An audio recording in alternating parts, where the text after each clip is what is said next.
Bien, nous allons maintenant retourner sur le schéma déjà simulé, hein. Il s'agissait d'une vidéo précédente dans laquelle le circuit RC avait été simulé de façon temporelle, hein, à la manière d'un oscilloscope. Nous allons maintenant voir comment on peut faire varier la valeur d'un composant dans un montage. Ici, nous allons changer la valeur du composant C1. Donc le condensateur va pouvoir prendre différentes valeurs et nous allons donc observer l'influence de ces valeurs sur la tension de sortie. Pour cela, il faut d'abord double-cliquer sur la valeur. Et ici, dans Value, nous allons rentrer une variable. Cette variable doit être placée entre accolades, c'est le point important. Donc ne pas oublier les accolades. Ici, donc on va l'appeler d'ailleurs cvar, mais on peut choisir n'importe quel nom. On valide. À partir de là, il faut maintenant affecter des valeurs à cvar. Et pour cela, nous avons besoin ici d'un nouveau composant un peu particulier qui s'appelle param et qui se trouve dans le dossier spécial. Donc je double-clique sur param et je le place n'importe où sur le schéma. Son emplacement n'a aucune importance. Je double-clique sur le mot parameters et je crée un nouveau paramètre. Ce nouveau paramètre s'appelle cvar. Alors j'ai mis un C majuscule, hein, mais ce n'est pas une obligation. Et lorsqu'il ne varie pas, il aura une valeur de 100 nanofarads. Voilà. Je demande à voir ce paramètre sur ma feuille, donc le nom et sa valeur, et je valide. Si je retourne sur page 1, vous voyez que cvar est égal à 100 nanofarads lorsque cette variable ici ne varie pas. Maintenant, comment la faire varier? Eh bien, il faut aller dans le profil de simulation ici. Je me suis trompé d'icône, celui d'à côté. Nous allons éditer le profil qui existe déjà. Voilà, jusqu'à présent c'était une analyse temporelle.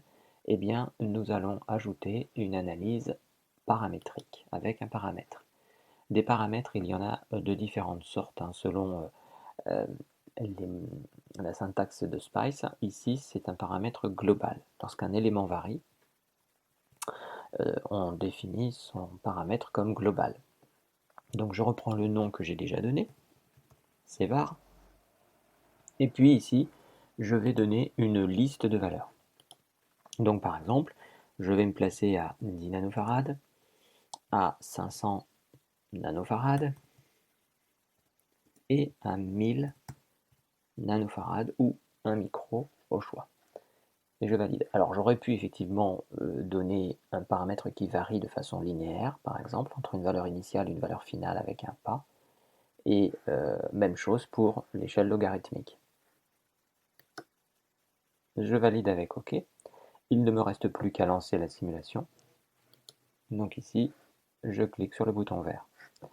À ce moment-là, PSpice est prêt et me dit qu'il dispose de 3 courbes correspondant aux 3 paramètres. Je demande donc à observer les courbes de sortie dans un premier temps.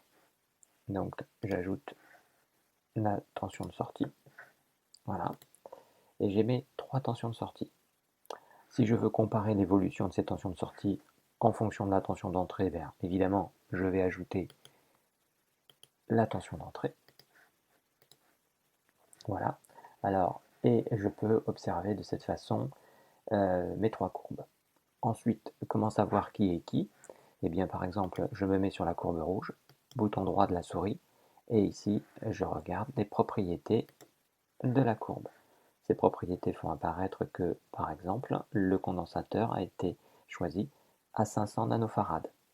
Voilà. Ici, je vois que ces courbes sont très proches. En fait, il s'agit d'une courbe affectée à la tension de sortie. Et voilà. Donc, je regarde l'information.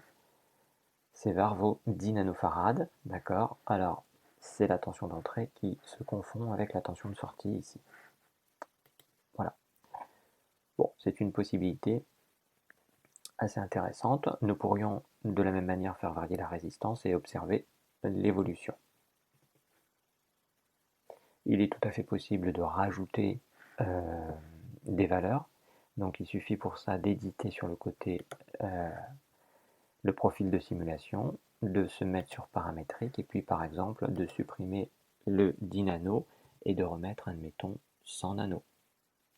Hein, pour information, 1000 nano c'est aussi un micro que j'écris comme ça dans PSpice avec le U pour micro.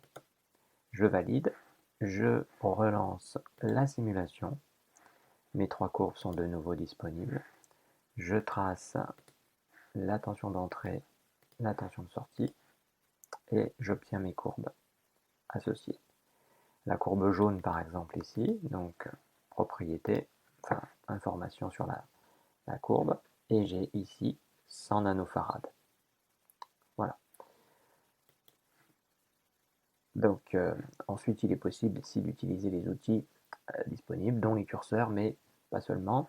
Il existe une analyse particulière qui s'appelle l'analyse de performance, qui, nous le verrons dans une prochaine vidéo, permet de réaliser des simulations tout à fait intéressantes.